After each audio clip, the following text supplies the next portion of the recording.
কি কংগ্ৰেছ কি বিজেপি চৰকাৰ প্ৰতিখন চৰকাৰৰ দিনতেই ৰাইজে ভোটৰ সময়ত ৰাইজৰ ওচৰলৈ আহে জনপ্ৰতিনিধি আৰু তেওঁলোকৰ আশ্বাস দিয়ে তেওঁলোকৰ মূল সমস্যাসমূহ দূৰীকৰণৰ কথা।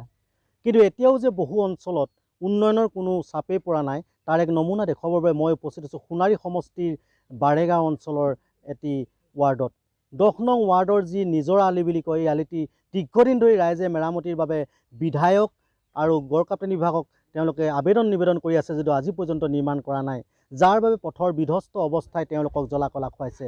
এই মুহূৰ্তত ভিডিঅ' জাৰ্নেলিষ্টে দেখুৱাব এনেধৰণে আচলতে যি বিধ্বস্ত পথৰ নমুনা আমি দেখুৱাইছোঁ, এনেধৰণে পুলৰ অংশ ভাগি পৰিছে। ইয়াৰ পিছতো আচলতে বিভাগীয় কৰ্তৃপক্ষই নিৰ্মাণৰ কাৰণে ওলাই অহা নাই। আমি যিমান দূৰ সম্ভৱ আমি দেখুৱাইছোঁ এনেদৰে এয়া এটা নমুনাহে দেখুৱাইছোঁ আমি আচলতে এই ঐতিহাসিক যি নিজৰা আলি পথ এই নিজৰা আলি পথৰ আচলতে দুৰৱস্থাৰ বাবেই এই বাৰেগাঁও অঞ্চলৰ 10 নম্বৰ ৱাৰ্ডৰ ৰাইজে আচলতে মূল যাতায়াতৰ পথ বুলি ক'ব লাগিব তেওঁলোকে জমৰ যাতনা ভোগ কৰি আহিবলগীয়া হৈছে। সেয়েহে ৰাইজে নিজেই উপায়ন্ত হৈ নিৰ্মাণ কৰিবলগীয়া হৈছে পুল ৰাস্তাকে আৰম্ভ কৰি বিভিন্ন উন্নয়নৰ কাম কাজ। সেয়েহে আমি দেখুৱাব বিচাৰিছোঁ প্ৰাগ নিজৰ দৰ্শকক এনেধৰণে আচলতে উন্নয়নৰ শ্লোগান গোৱা কি বিজেপি কি কংগ্ৰেছ বৰ্তমান বিজেপি চৰকাৰ যিহেতু আছে বিধায়ক আহিছে গৈছে সাংসদ আহিছে গৈছে কিন্তু আচলতে এই অঞ্চলৰ ৰাইজৰ মূল সমস্যা দূৰীকৰণ হোৱা নাই। এই মুহূৰ্তত মোৰ লগত উপস্থিত আছে স্থানীয় লোক, মই তেওঁলোকৰ ওচৰলৈ আহিম। কি ক'ব আচলতে দীৰ্ঘদিন ধৰি মই এই পথটোত পূৰ্বতেও আহিছোঁ যে ইয়াত চৰকাৰী কোনো আচলতে উন্নয়নৰ চাপ পৰা নাই। এই নিজৰা আলি পথটোৰে যথেষ্ট মানুহৰ যাতায়াতৰ কাৰণে অতি গুৰুত্বপূৰ্ণ পথ। কেনেধৰণৰ সমস্যা ভুগিবলগীয়া হৈছে? আমি বহুত ধৰণৰ সমস্যাৰ সন্মুখীন হ'বলগীয়া হৈছে। যিহেতু এখন জৰুৰীকালীন অৱস্থাত যদি আমি এখন এম্বুলেঞ্চৰ প্ৰয়োজন হয় এম্বুলেঞ্চখন সোমাব নোৱাৰে, জমৰ যাতনা ভুগিবলগীয়া হৈছে।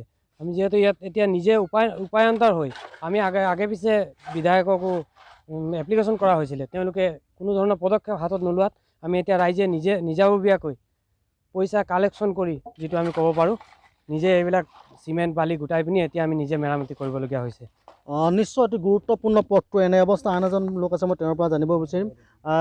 কি ক'ব আচলতে এই যি আচলতে উন্নয়নৰ যিটো চাপ পৰা নাই দীৰ্ঘদিন ধৰি আমি 7-8 বছৰ আগতো আমি আহিছোঁ এই ৰাস্তাটো আচলতে কোনো নিৰ্মাণ কৰা নাই, বৰ্তমানো নিৰ্মাণ কৰা নাই আৰু জহি খহি গৈছে পুলৰ অৱস্থা তথৈবচ। হয়, এই আজি 2 বছৰ দিন কালভাৰটো এনেকৈ পৰি আছিলে। হয়, ইয়াৰ মানে যেতিয়া আপোনাৰ ৰাস্তা নিৰ্মাণৰ কাৰণে শিল পেলাবলৈ আহিছিলে তেতিয়াই আপোনাৰ বেয়া হৈছিলে কালভাৰটো, কিন্তু তেনেকৈ পেলাই থৈ দিলে আৰু মেৰামতিৰ কথা কোনো চিন্তা কৰা নাই।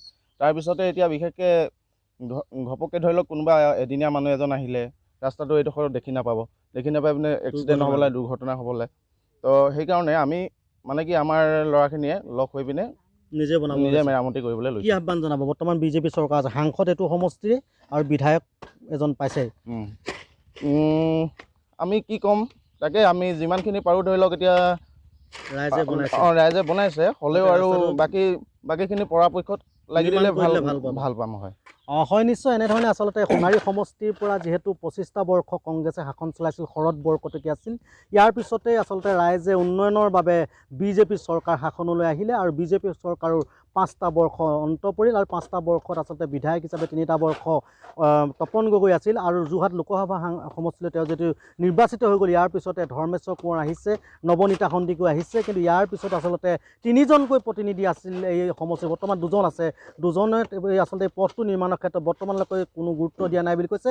সেয়েহে প্ৰাগ নিউজৰ জৰিয়তে তেওঁলোকে এটাই আহ্বান জনাইছে যাতে এই যি নিজৰ আলি পথটি যিটো ঐতিহাসিক এটা পথ যদি অসম অৰুণাচল সীমান্তৰ পৰা যিহেতু 52 নং ৰাষ্ট্ৰীয় ঘাইপথলৈ যাব লাগে ৰাইজে, যথেষ্ট ল'ৰা ছোৱালী স্কুললৈ যায়, সাপেখাতি যিটো উচ্চতৰ মাধ্যমিক বিদ্যালয় আছে, বিভিন্ন উচ্চ শিক্ষানুষ্ঠানলৈ যাব লাগে, ইয়াত প্ৰাথমিক বিদ্যালয় আছে, গতিকে এই কণ ছাত্ৰ ছাত্ৰীসকলে শিক্ষাৰ ক্ষেত্ৰত বা এই যিটো কৃষিপ্ৰধান অঞ্চল কৃষকসকলে যাবলগীয়া, গতিকে এই নিজৰ আলি পথটো আচলতে নিৰ্মাণৰ বাবে বিশেষকৈ বিধায়ক ধৰ্মেশ্বৰ কোঁৱৰৰ লগতে সাংসদ তপন কুমাৰ গগৈক তেওঁলোকে প্ৰাগ নিউজৰ জৰিয়তে আহ্বান জনাইছে।